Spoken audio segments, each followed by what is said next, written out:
স্বপ্নে সহবাস করতে দেখলে গুনাহ হবে কিনা, কোন কাজ করলে পরিবারে অশান্তি দূর হবে ও আর্থিক সচ্ছলতা ফিরবে, মাগরিবের সময় ঘুমিয়ে বা শুয়ে থাকা বা খাওয়ার বিধান সম্পর্কে জানতে চাই, খাটের উপর দাঁড়িয়ে নামাজ পড়া যাবে কিনা, একা নামাজে একামত দেওয়া জরুরি কিনা, রুকু করার সময় কাপড় টাকনোর উপরে উঠে গেলে নামাজ হবে কি, আল্লাহ মাফি আল্লাহ শাফি এটা বলে ওষুধ খাওয়া জায়েজ আছে কিনা, বিয়ের ক্ষেত্রে ছেলে বা মেয়ের ছবি দেখা যাবে কিনা, ব্যাংকে ডিপিএস করা কি হালাল হবে, নবজাতকের বমি কাপড় লাগলে নামাজ হবে কিনা, আমার ছেলের রোগ মুক্তির জন্য আমি কি দোয়া করব, মৃত ব্যক্তির উদ্দেশ্যে মসজিদে মিষ্টি দিলে কি কোনো সওয়াব হবে, নামাজে সানা পড়তে ভুলে গেলে নামাজ হবে কিনা, অজুর সময় ঘন দাড়ির ভেতর পানি কিভাবে পৌঁছাতে হবে, মৃত ব্যক্তির সামনে আগরবাতি জ্বালানো যাবে কিনা। আর বিলম্ব না করে চলুন আপনাদের যে প্রশ্নগুলো ইতিমধ্যে আমাদের কাছে চলে এসছে সেগুলোর উত্তর দিয়ে আমরা শুরু করি। এমনি নাসিমউদ্দিন আপনি জানতে চেয়েছেন অজুর সময় ঘন দাড়ির ভেতর পানি কিভাবে পৌঁছাতে হবে।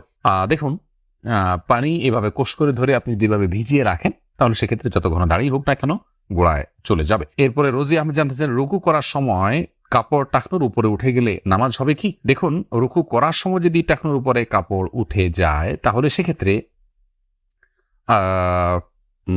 আপনার মেয়ে মানুষ হিসাবে সামান্য এক ঝলকের জন্য উঠলো, 1 সেকেন্ড 2 সেকেন্ডের জন্য উঠলো, তাতে গুনাহ হবে না ইনশাআল্লাহ বিইذনিল্লাহ। মোশাররফ হোসেন জানতে চেয়েছেন নামাজে সানা পড়তে ভুলে গেলে নামাজ হবে কিনা। হ্যাঁ ভাই, নামাজ হয়ে যাবে, কারণ সানা পড়া এটা নামাজের জন্য ফরজ বা ওয়াজিব নয়। ফরজ বা ওয়াজিব নয় এমন কোনো কিছু ছুটে গেলে নামাজ হয়ে যাবে, কোনো অসুবিধা নেই। নুসরাত জাহান ইমু আপনি জানতে চেয়েছেন মৃত ব্যক্তির সামনে আগরবাতি জ্বালানো যাবে কিনা। দেখুন, আগরবাতি মূলত জ্বালানোর নির্দেশ হলো সুগ্রহণের জন্য। অতএব মৃত ব্যক্তিকে রেখেছেন, তার দেহ থেকে কোনো দুর্গন্ধ আসতে পারে, সেই জায়গা থেকে আপনি সুগ্রাণ যুক্ত কোনো কিছু ব্যবহার করতেই পারেন, আগরবাতি জ্বালাতেই পারেন।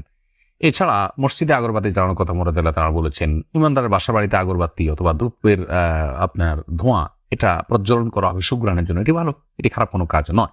তবে মৃত ব্যক্তির জন্য করতেই হবে এমন কোনো বিষয় নয়। এমডি শাফি জানতেছেন মোবাইলে ইমার্জেন্সি টাকা খরচ করে টাকা না দিয়ে মারা গেলে ক্ষমা হবে কি। না ভাই, এটা গুনাহের কারণ।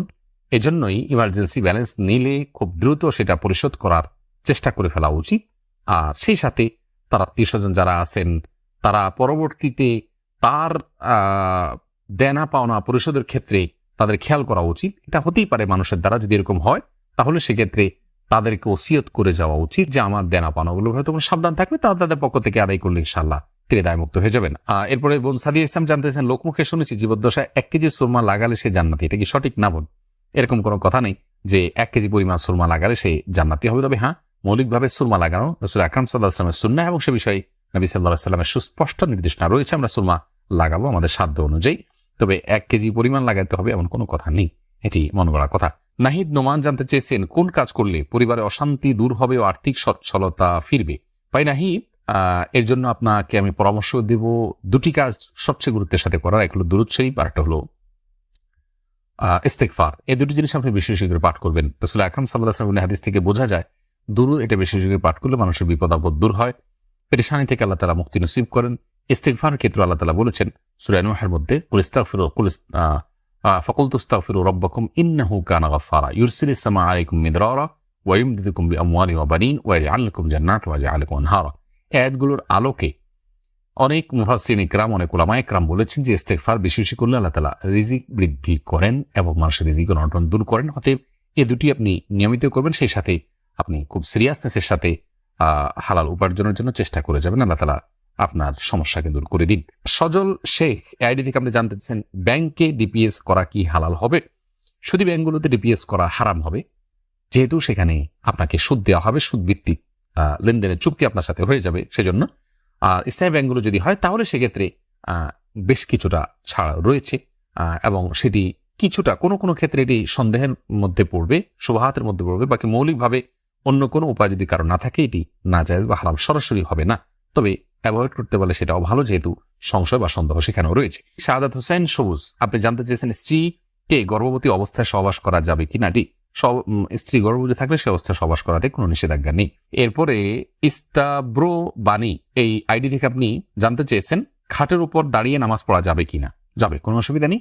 আপনি খাট হোক আর ভূমি হোক ফ্লোর হোক যে কোনো জায়গায় দাঁড়িয়ে সালাত আদায় করতে পারবেন। আপনি স্বাভাবিকভাবে যদি সালাত আদায় করতে অসুবিধা না হয় তাহলে সেক্ষেত্রে কোনো অসুবিধা নেই। হ্যাঁ, কোনো কোনো খাটের উপরে দেখা যায় যে ম্যাট্রেস বা ফোম থাকার কারণে অনেক দূর ডেবে যায়, যার কারণে রুকু সিজদায় তিনি ব্যালেন্স রাখতে পারেন না এবং সুন্দরভাবে সালাত আদায় করতে পারেন না, সিজদা সঠিকভাবে করতে পারেন না। এরকম যদি হয় তাহলে সেক্ষেত্রে তার জন্য খাটে দাঁড়িয়ে সালাত আদায় করা উচিত হবে না, এটা কমপক্ষে মাকরুহ হবে, অপছন্দনীয় হবে, তবে সালাত হয়ে যাবে।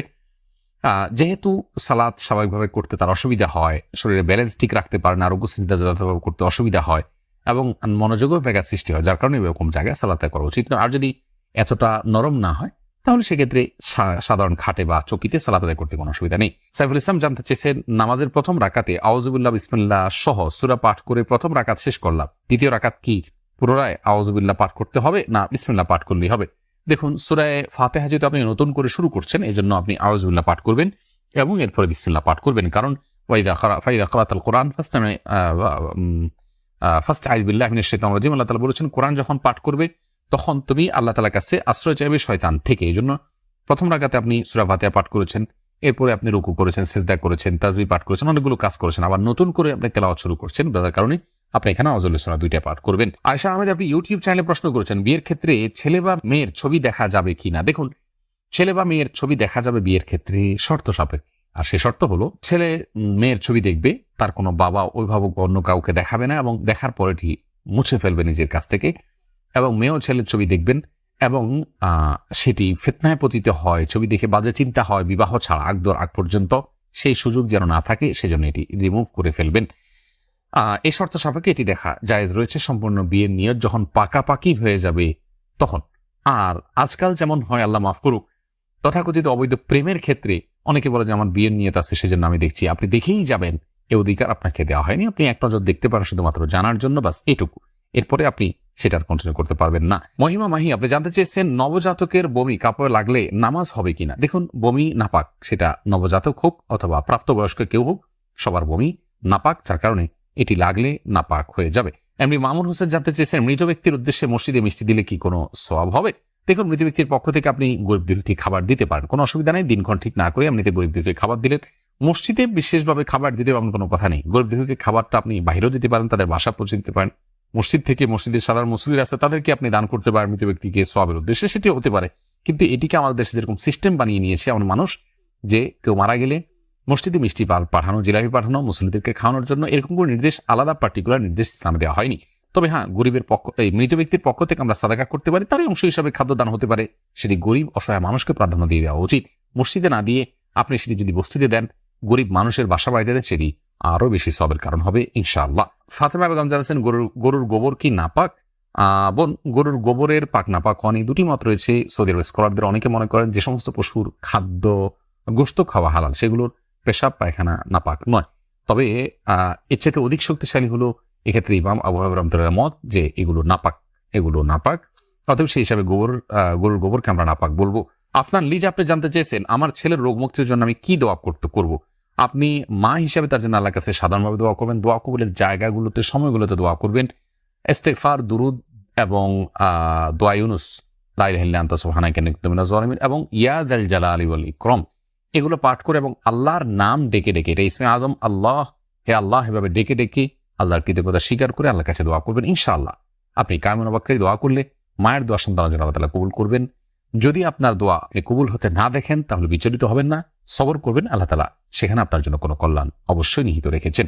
এমডি রায়হান সিদ্দিকী, আপনি জানতে চেয়েছেন মাগরিবের সময় ঘুমিয়ে বা শুয়ে থাকা বা খাওয়ার বিধান সম্পর্কে জানতে চাই। দেখুন ভাই রায়হান, মাগরিবের পরে এশার আগে শোয়ার ব্যাপারে হাদিসে নিষেধাজ্ঞা রয়েছে। নবী সাল্লাল্লাহু আলাইহি ওয়াসাল্লাম অপছন্দ করতেন এই সময় শোয়াটাকে, যার কারণে মাগরিবের পরে শোয়া উচিত নয়। তবে যদি কেউ অসুস্থ থাকেন, শরীরে ক্লান্তি থাকে, তিনি শুয়ে আছেন ক্লান্তির কারণে, সেটি ভিন্ন বিষয়। কিন্তু সাধারণ অবস্থাতে এই সময় ঘুমানো নিষেধ, কারণ এই সময় ঘুমাইলে আপনার এশার সালাত তরক হয়ে যেতে পারে। তাছাড়া সকাল এবং সন্ধ্যার সময়গুলো আল্লাহকে স্মরণ করার সময়, জিকিরের সময় যেন এই সময় ঘুমিয়ে কাটাবেন না। শুধু সামান্য একটু শুয়ে থাকা, এটা ভিন্ন বিষয়, এটা ইনশাআল্লাহ নিষেধাজ্ঞার আওতায় পড়বে না। সুজন মুখতার, আপনি জানতে চেয়েছেন ইউটিউব চ্যানেলে স্বপ্নে সহবাস করতে দেখলে গুনাহ হবে কিনা? না, এর কারণে কোনো গুনাহ হবে না, কারণ এটি বান্দার ইচ্ছার দিন কোনো বিষয় নয়, বান্দার ইচ্ছাধীন বিষয় নয়, এমন বিষয়ের জন্য আল্লাহ তাআলা বান্দাকে পাকড়াও করবেন না।